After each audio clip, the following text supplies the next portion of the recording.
Бүгін біз өте танымал әрі адамдар арасындағы қарым-қатынас, достық орнату және табысқа жету жолдарын үйрететін ерекше кітаппен танысамыз. Бұл кітаптың басты артықшылығы адам психологиясын өте қарапайым тілмен түсіндіріп, оны өмірде бірден қолдануға болатын нақты тәсілдер беруінде.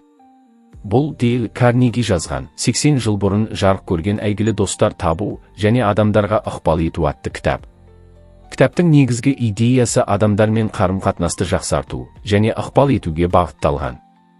Ондағы принциптер 1936 жылы алғаш шыққан кезде де маңызды болған, бүгінде өзектілігін жоғалтқан жоқ, әрі болашақ ұрпақ үшін де құндылығын сақтай береді.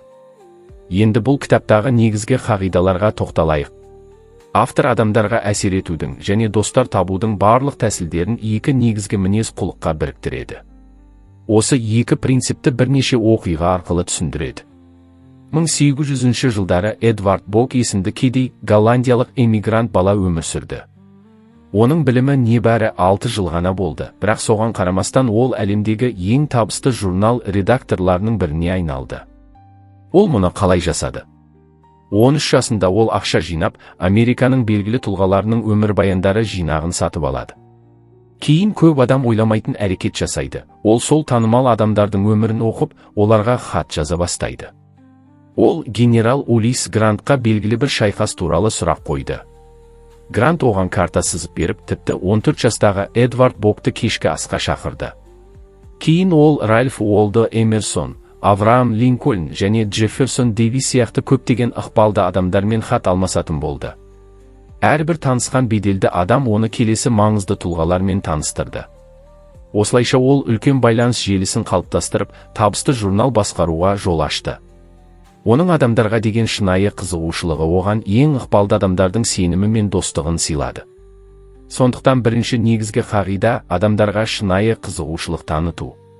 Дейл Карнеги былай дейді: адамдарға қызығушылық ояту үшін олардың немен айналысатынын, қандай нәрсеге құмар екенін білу керек. Сосын олардың қызығушылығын өзіңіз үшін де уақытша маңызды етіп көру қажет.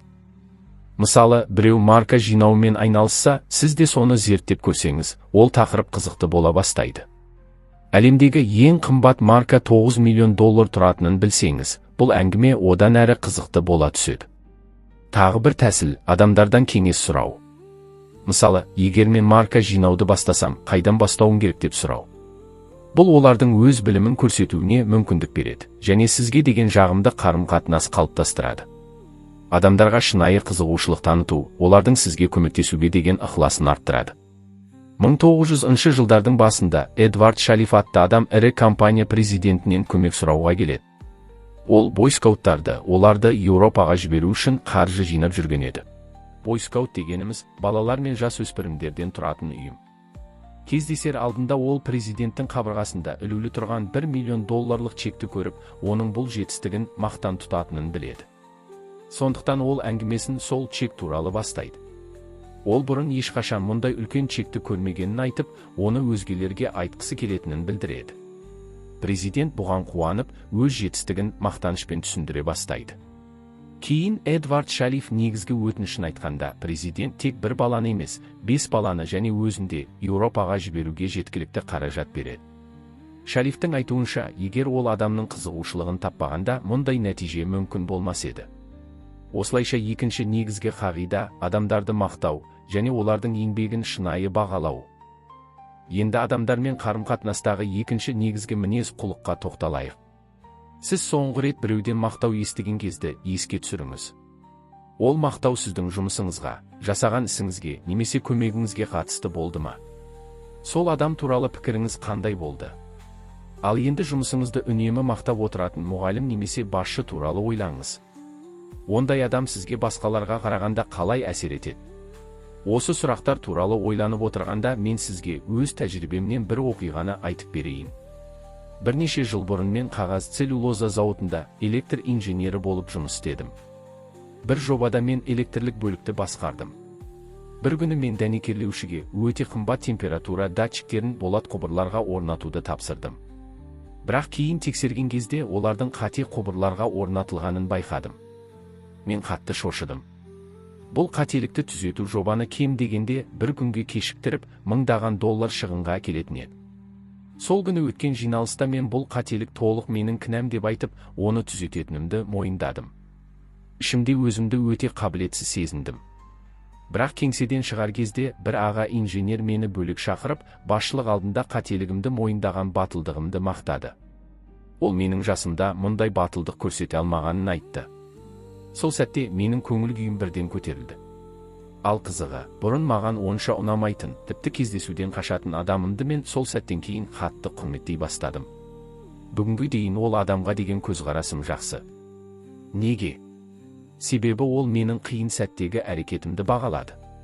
Сондықтан екінші негізгі қағида адамдарды жиі мақтау және шынайы бағалау. Дейл Карнеги былай дейді: адамдар өз отбасын немесе қызметкерлерін бірнеше күн тамақсыз қалдыруды өте ауыр жағдай деп санайды. Бірақ оларды айлар бойы, тіпті жылдар бойы шынайы мақтаусыз қалдыра беруді қалыпты жағдай деп санайды. Біз бәріміз мойындауға, бағалауға мұқтажбыз. Сол себепті Чарльз Шваб былай деген: маған бір нәрсе ұнаса, мен оны шын жүректен мақтаймын. Сіз де солай істеңіз. Адамдардың еңбегін көріп, шынайы мақтауға үйреніңіз. Егер әріптесіңіз қосымша күш салып жұмыс істеп жүрсе, оны міндетті түрде атап өтіңіз. Егер балаңыз немесе жақын адамыңыз үй шаруасына көмектессе, оны да мақтаңыз. Күн сайын бір әдет қалыптастырыңыз. Бір адамға оның жетістігі үшін қысқа болса да жылы хабарлама жазу. Фейсбукта жай ғана лайк басу жеткіліксіз, нақты не үшін ұнағанын жазыңыз. Мақтау адамдарды өз пайдаңызға жұмылдырудың да күшті құралы. Дейл Карнеги кітапта Коннектикут штатынан келген Памела Данхэм атты супервайзер туралы оқиғаны айтады. Ол өте нашар жұмыс істейтін тазалықшыға жауапты болған. Басқа жұмысшылар оны мазақ етіп, әдейі кір қалдырып кететін. Жағдай өте қиын болған. Памела бірнеше әдісті қолданып көрді, бірақ нәтиже болмады.